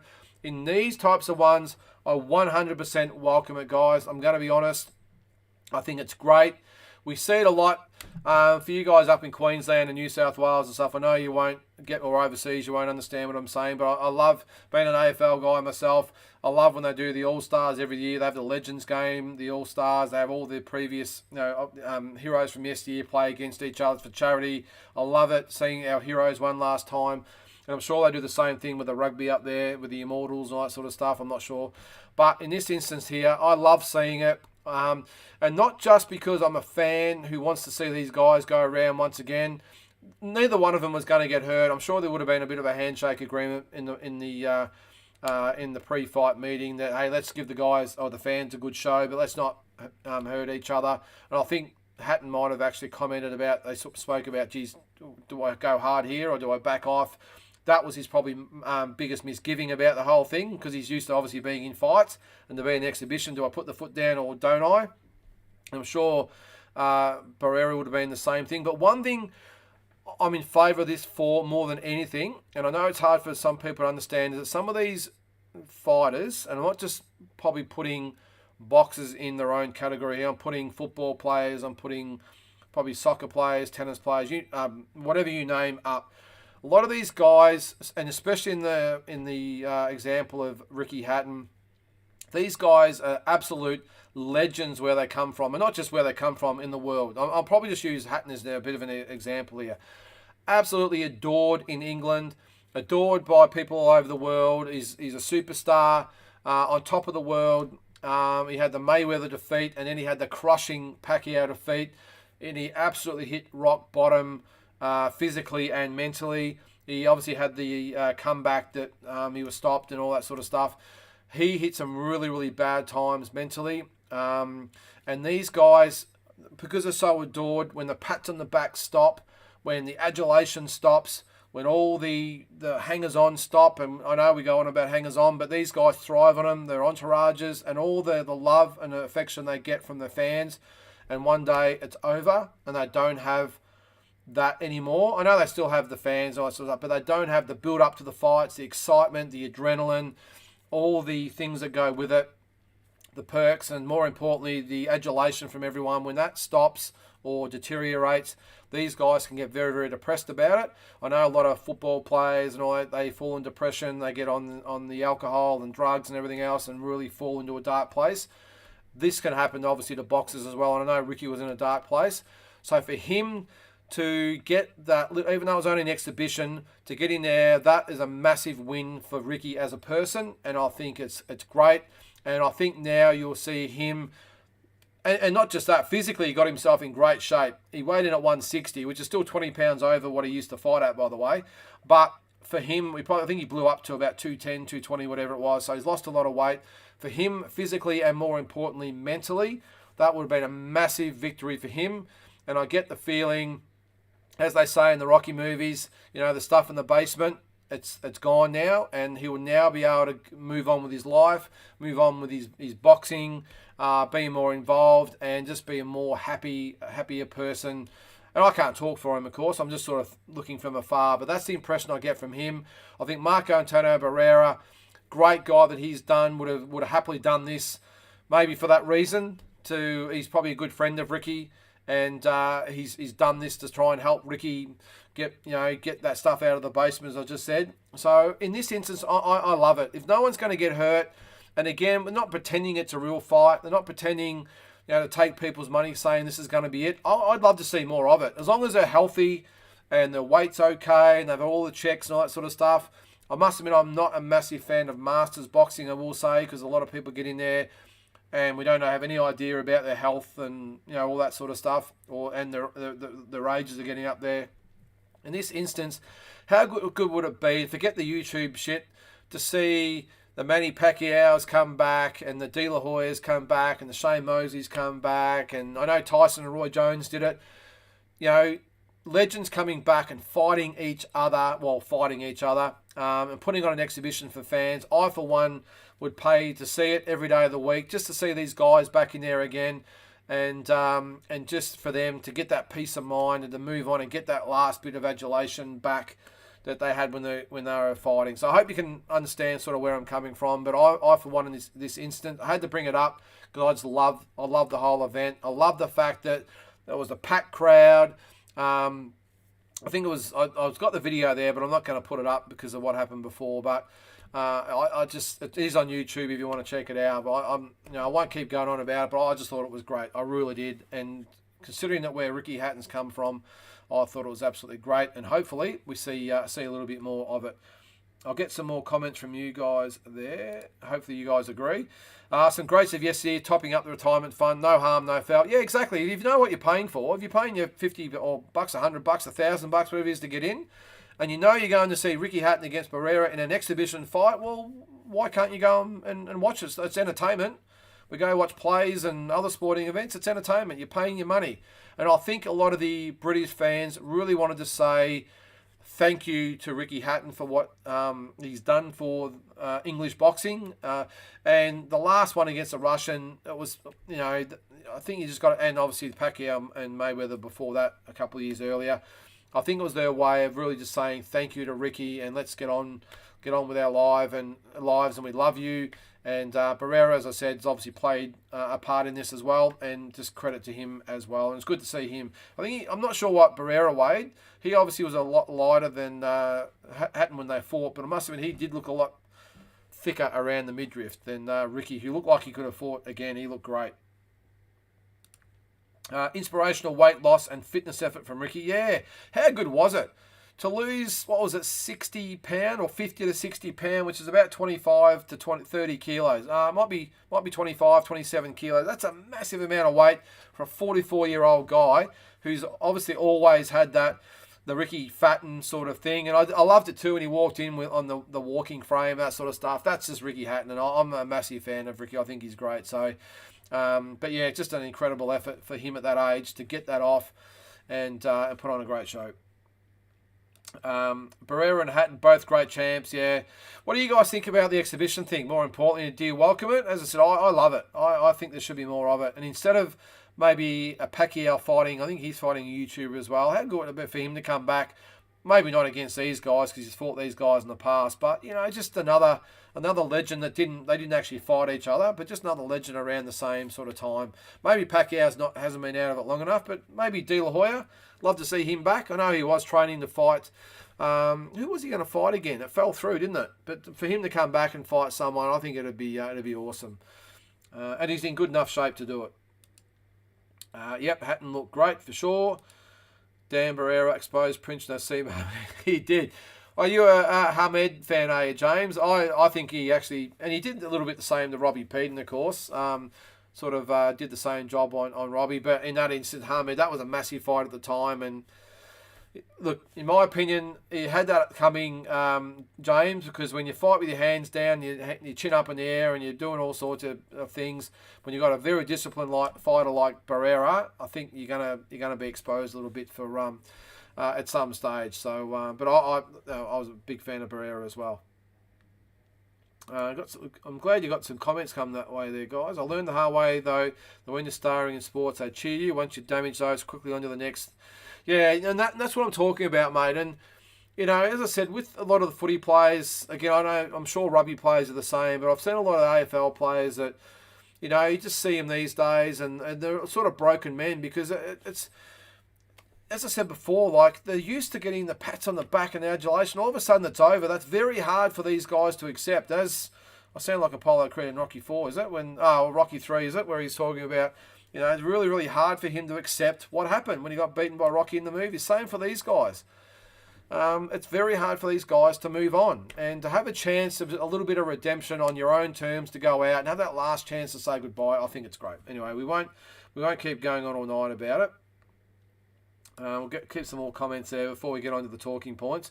Only true fans remember past efforts, like you with some of those yesteryear champions. Yeah, mate. I look back to I'm a 80s and 90s kid, I suppose, especially the 80s. That's when I first really fell in love with boxing, and I remember all the champions. It was such a golden era of boxing. But how good would it be to see Sugar Ray Leonard come back? I know he's probably 60 or something now, so probably not. But, those guys from the late 80s, early 90s, I would just love to see him one last time. Maybe not over 50, maybe keep it at 50. But just to see him get back in there and put it for one last time, I would love to see it. James Daly this time. Damn, Hatton retired Costa Zoo with a massive uppercut low blow. Well, he did. The low blow probably sucked the last bit of effort out of Costa. That was pretty much it for him. And I still think they did the right thing by pulling it up after the 11th, I think it was, wasn't it? But that would have been pretty daunting even for Costa back then, because Ricky Hatton was just an absolute superstar. Imagine being there and having, 15 or 20,000 Brits absolutely cheering for your blood. It would have been tough. And Ricky Hatton was an absolute cyclone back then. So, but don't hold a grudge, James. It's 17 years ago, so it might be time to move on. Wouldn't it be great to see Costa come back for an exhibition as well? We never actually got a chance to say goodbye to him either. He's probably one I would love to see back. I know he's in his 50s now as well, but I think he still keeps himself in semi-half decent condition. How good would it be to do it, even if it's in Russia, but more preferably in Australia or even in America, to come back and maybe he could do an exhibition with De La Hoya. How good would that be? De La Hoya and Costa. The problem is Costa's probably got that streak in him, he'd probably try and knock De La Hoya out. But anyway, that would be good. Dan with an opposing view. That's cool. I don't like these exhibitions, but that's just my opinion. Hey, mate, that's yep, no issue with that. But I think the thing is, though, Dan, what you'll agree with is that at least these guys aren't pretending that it's a real fight or it means anything, or they're trying to rape people for money. It's an exhibition. Pay your money or don't. That's what I do like about it. There's been some other events that have tried to milk fights or money out of fans. That's what I don't like. But as long as you know it's an exhibition and you don't want to watch it or pay for it, then happy days. Shane, shout out Dennis from our No Deal Boxing having his last Dennis from our No Deal Boxing having his last amateur bout 2 weeks ago. 77. Holy shit! Still sparring 4 rounds straight with my boy. Well, that's great. I'm assuming obviously they were looked after each other. But wow, that's amazing, mate. 77 years of age. Good on him. Evander Holyfield should have done one of these exhibitions rather than fight with Belfort. Yeah, I agree, mate. There's just no real reason for him to do that. It was just, that's what I do hate when guys like Holyfield fight, supposedly, real fights, and that happens. I mean, I have so much love and respect for Evander Holyfield. That was hard to handle. Been such a warrior over the years, Holyfield. That was a bad way to go out. And I'm with you, mate. Set a fight in Belfort. If you've still got that competitive spirit in you and you want to fight, then maybe do it in an exhibition format against, someone, maybe not a Tyson or a Holmes, one of those, but, someone that's recently retired that you could go around against each other, make everyone look good, and, we can admire them one last time. Appreciate your comments here, guys. What do we got? Each their own exhibitions, no harm, no foul, but my missus gave me an ear bashing with the Iron Mike Roy Jones Jr. exhibition. She too used to Prime versus Prime going for KO.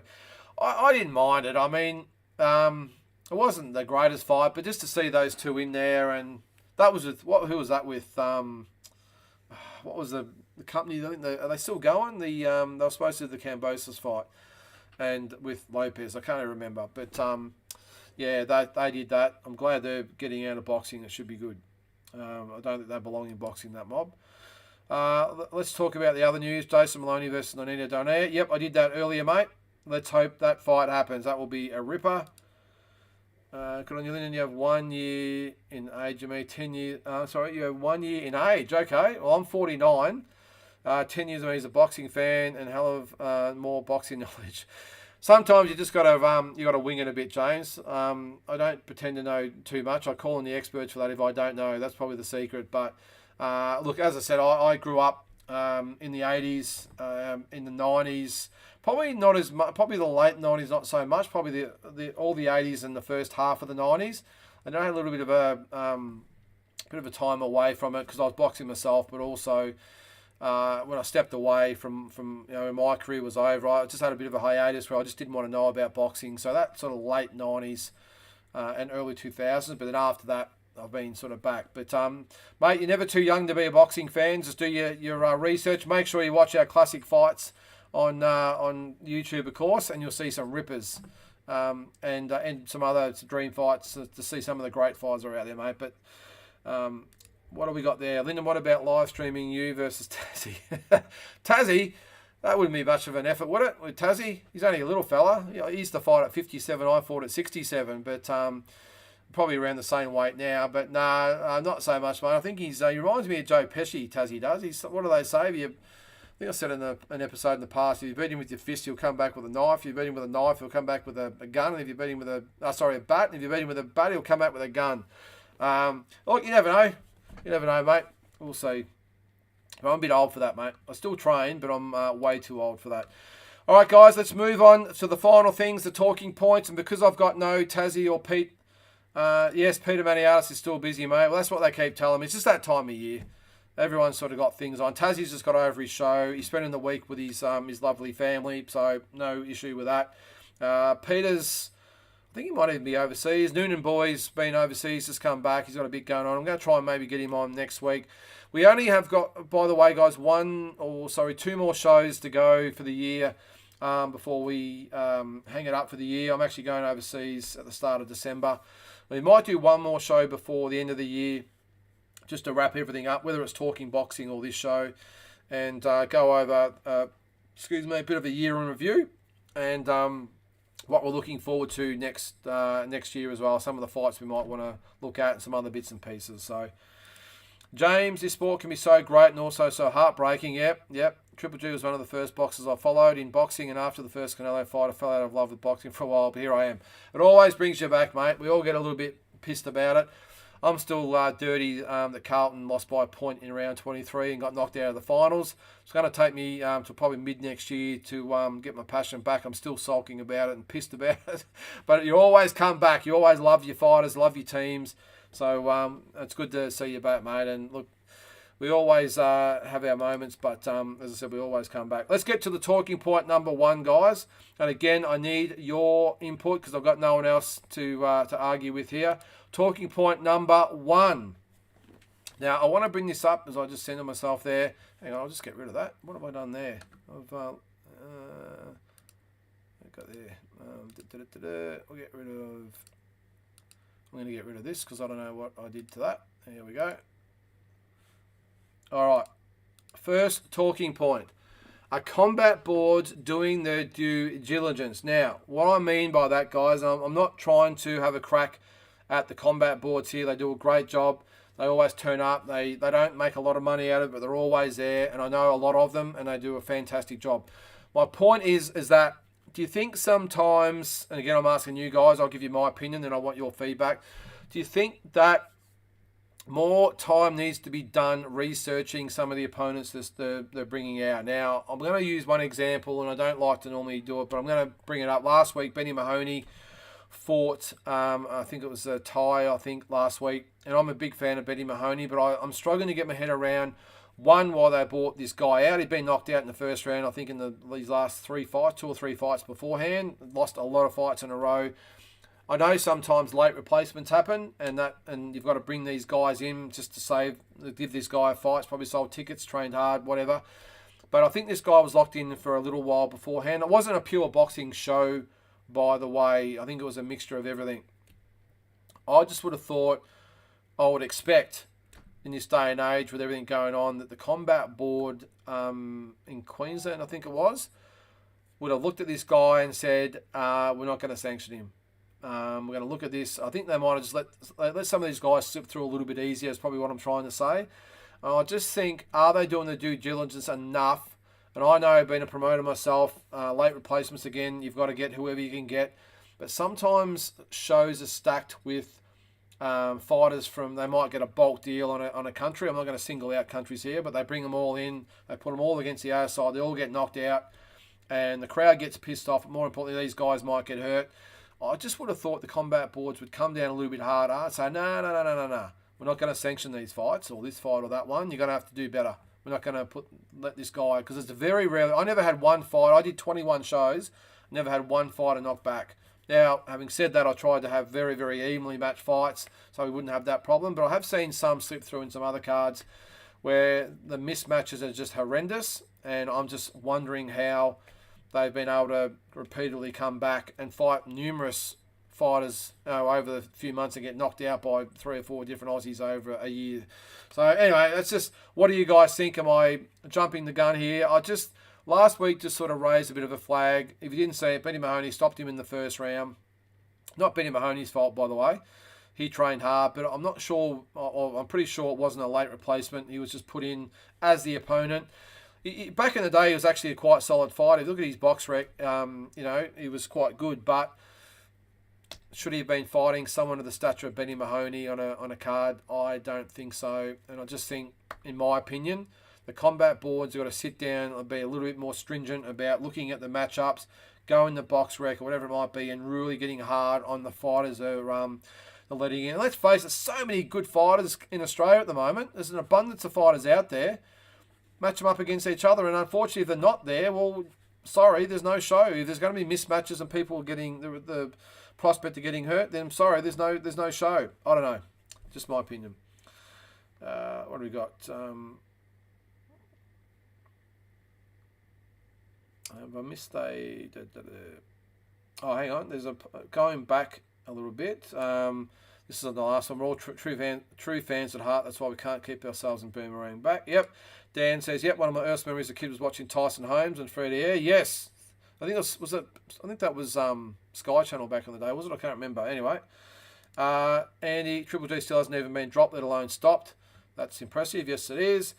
Shane, all right, so on to this one. Yes, they could do more, but it's not as bad as it used to be. Maybe the promoters are self-regulating a little bit nowadays. 15 years ago, it was rife. Yeah, I'm glad that's the case. I'm assuming that's Queensland you're talking about up there. Yeah, look, it doesn't happen often, Shane. I don't want to imply that it's happening all the time, but these guys are paid to administer the sport, to govern the sport. And I would have thought one of the key things would be to make sure that the box recs are fully scrutinised and the records and all that sort of stuff are fully scrutinised, so the ones they're letting in are ready to go. Because what it does is, I'm going to use the ties as an example. There's been some bad cases in the past of ties coming out and getting butchered in a round or two by the local favourite and for whatever reason. But what it does is give the real legitimate ties that come out here, and we've seen that just recently with Jason Maloney coming out with his opponent on the Kambosos undercard. Now, I know a lot of people went, oh, he's fighting a Thai. Well, this Thai happened to be a bloody good fighter, you know. So that's what it doesn't do justice to the really good Thais that come out and fight our fighters. But look, I'm hoping you're right there, Shane, that it doesn't happen as much as it used to. But in that instance, I just think the promoters might have... surely there's got to be someone in Australia or New Zealand or somewhere like that they could have got someone from. But anyway, I don't know the circumstances. All I know is that guy was locked in for a little while, and I just don't know why. What do we got there? James Daly, have faith in them. Love versus Spark result isn't changed. I'm guessing the combat board decides Eddie's appeal. Yeah, they do. So in the States, they will be... I'm not sure exactly how they work. The boards of control or something they call them over there. But same thing, the combat board. So they would hear the appeal. The problem you've got is, though, James, they might actually, the combat board or the control board might throw it out. Then, if he really wants to, he could probably go to the courts, which I would hate to see even more, but it's a possibility. But that's the way it works. You put your protest in, and I think even in Australia, it was a couple of years ago, Sam Solomon and Tej Singh was overturned the result. I think it was a no contest in the end. I think at the time Sam Solomon won a decision. There was a protest lodged. They looked at it, and it was overturned. That's a different... well, same as Love Spark, of course, but that's what happened there. So it was changed to a no contest. So it can happen. Let's hope in this instance that it does. It doesn't. Sorry. James Gorman, I agree. Lyndon, like Lucas Brown, can't fight Dubois, but there's massive mismatches on a lot of cards. Yeah, good point, James. And sometimes it ends badly, like Richard Torres just knocking out his last opponent very badly. You just hate to see it, James. You just hate to see. Look, I feel for a lot of different people. Of course, we feel for the guy that's on the canvas getting stopped. You hate that. You hate to see it. But you feel for the guy that in the opposite corner that's put him down. I mean, they're almost embarrassed. And I've seen it a lot of times. Like, oh, geez, okay. And the other ones are the fans that go to the events. They're paying top dollar to go. Most of them are buying tables that are $2,000, $3,000, $4,000, even $5,000. And they're subjected to fights like that. So no one really wins. So... I know, as I said before, I know sometimes, and I've done it happened to myself, late pull-outs or injuries, whatever it might be, who can we get on short notice, right? And you just got to go, and that's just the way it is. But when they're actually locked in for weeks at a time, I don't understand it. I don't get it. I know we're all trying to save a buck and everything else and get our homeboy a win, but again, I don't see the sense in bringing out someone that's just going to get knocked out in the first round. James again, yes, Andy, great fighter from 2009 to 2016. Ruffy was avoided by a lot of greats. Now, did I miss that, Andy? Hang on. Triple G, that was about, yep. I'll take that off there. And that one. Zigmont, again, what do we got? Sometimes the B-side opponents not only have a lot of losses, they have a lot of stoppage losses too, even more to the point, Zigmont. Can't be good for the fighter's health. Old Road Warrior Aswin Kabai had 99 fights. I think the difference with him, though, Zigmont, was that he had a lot of fights and lost pretty much all of them. But I've got a feeling, or did it? No, there's one of them that was getting stopped a lot. Sorry, losing a lot, but not getting stopped or knocked around. Sometimes they might get stopped. It's when they're actually getting like a lot of head knocks. And guys like this Aswin Kabai, you need guys like that for the up and comers or a late replacement or whatever it might be, or to fill a fight or wherever it might be. But sometimes you get the guys, the journeymen, who don't actually get knocked around a lot, but they just lose all the time. I've no problems with those guys. It's when they bring these, whether it's international or Australia, these guys that rock up and get stopped fight after fight after fight after fight. The combat board have got to step in and say, mate, you're either banned or suspended or whatever, or just say to the promoter, you can't have this fighter. It's as simple as that. It's easy fix, but in that instance, that shows either one's to slip through or whatever it might be. But let's hope, we just get at top of that a little bit more down the track. There should be brackets that fighters aren't allowed to go outside. Yep, maybe like fighters aren't allowed to fight someone 10 spots either side of it. Yeah, just little guidelines to go by, Andy. That's a really good point. Just some guidelines to go by that when they look at it, they get graded and they go, oh, mate, you're ranked number 500 in the world. This guy's ranked 20. We're not going to let this fight happen. And if we are going to look at it, let's look at the records, mate. He's been stopped 8 times in his last 10 fights. It ain't happening. Look, again, I'm not trying to rubbish the combat board because it has improved, like Shane said. But in this instance here, I don't see how someone that's been knocked out in the first round in the last 3 fights, I think it was 3, is coming up against a Benny Mahoney as just a scheduled fight, not a late replacement. So, but that's a really good point, Andy. I like that. You've given an example. Good. So if you're number 20, you can't fight someone higher than number 10 or lower than 30. Makes sense. Yeah, it does. I'm not sure whether it'd be 10 either side though, Andy, because sometimes you can actually get some really good fighters that are within that sort of 10. I would maybe even say 20 or 25 because, and again with the ratings, of course, what ratings do you go by? Is it box rec? Is it the sanctioning bodies? Because again, if you go by that rationale, you might have Michael Zarafa ranked at number 1, but he's not ranked in the top 15 of any other organisation. So by that logic, you can't fight for the world title for one of the other guys or fight anyone in the top 10. So I get what you're saying. I would probably think 20 to 25 spots, I would think might be more. But anyway, like some sort of criteria or whatever it might be, there's a lot better way to go than what we're doing at the moment where they're going, oh yeah, okay, whatever, and they just tick them off. James again, Estrada is a top pound-for-pound fighter, and she fought a girl 5-0, 5 KOs a few years ago, and the 5 wins were against fighters with losing records, not great, and she got stopped badly in 10 seconds. Yeah, I think I remember that one, James. I know, and look, that's another loophole you're going to have to look at, because on paper they might look good. Maybe the people that they get on the combat boards, maybe they've got to employ people on the combat boards that aren't just public officials, who aren't just there just to lodge the paperwork, or maybe have a good look at a quick look at box records and go, oh no, 5-0 is okay, we'll put that through. Maybe they've got to go out there and get people that are from a boxing background, hence like some of you guys out there, that can do the research, can say, well, that's 5-0 with 5 KOs, but she's no hope against this girl. She's going to get hurt. I'm not going to let that fight happen. I don't know. Again, it's easier said than done, but just in this day and age with so much, issue on concussions and the well-being of fighters, I think that's probably the place they've got to probably look a bit more at, is these mismatches. You can't be 10 fights fighting a debutant. No, I agree, mate. Well, but again, does that raise another loophole in that you can have 10 fights, but the debutant might be a Muay Thai guy that's had 50 kickboxing fights or Muay Thai fights. I don't know. And who's battle hardened, or an MMA fighter. I think, again, that's why you need someone to go, yep, okay, I've ticked this off and here's why. And maybe submit a report on every single card that says why they're through. So if it comes back with some backlash saying, why was this fight sanctioned? Well, here's my research. I'm going to have to wrap it up soon too, guys. I didn't realise it was so late. But it's good to see you, the viewers are still watching. I didn't know that. Remember the Australian Medical Association stopped Anthony Mundine from fighting a cab driver. I didn't know that, but I'm glad they did. Let's move on, guys. Sanctioning bodies are all bark and no bite. We'll make this one quick because we've got to move on, but Jamal Charlo hasn't fought for 17 months. Why isn't he being stripped or sanctioned, or something happened, or something happening to him? Why is it 17 months has gone by and he hasn't had to have a mandatory? All bark and no bite. They're hard on some and not hard on others.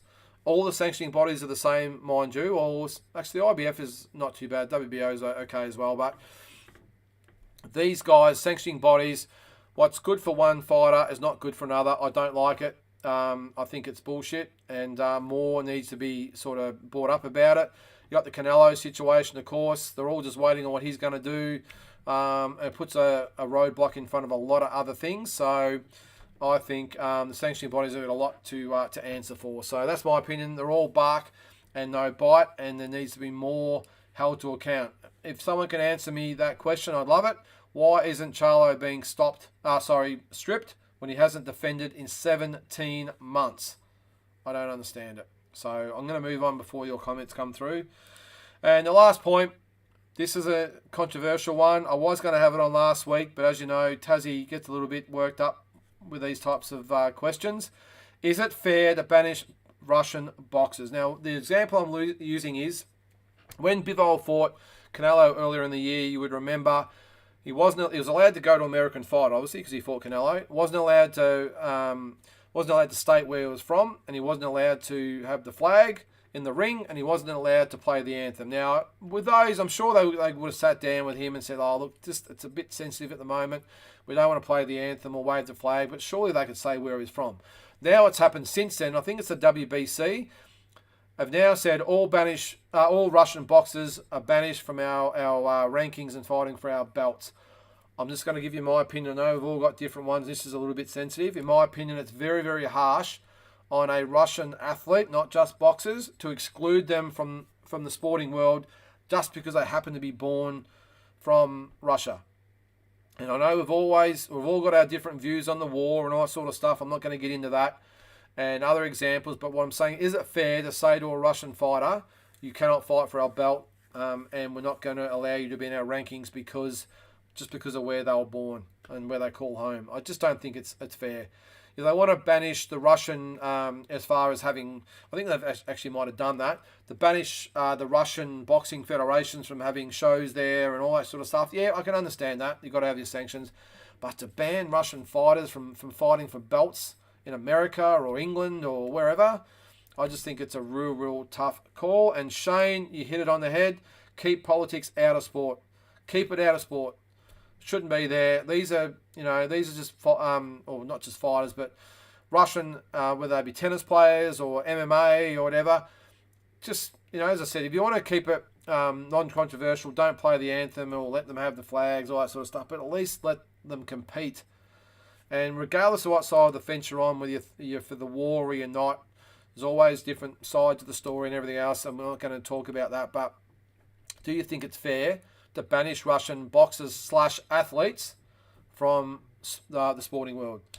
Because as I said, I think it's wrong to hold them accountable for what the wrongs of the government are doing. I understand if Olympic Games and all that sort of stuff, to banish Russia or whoever it might be, China, banish them entirely from competing, the countries, because of whether it be drug cheating or whatever.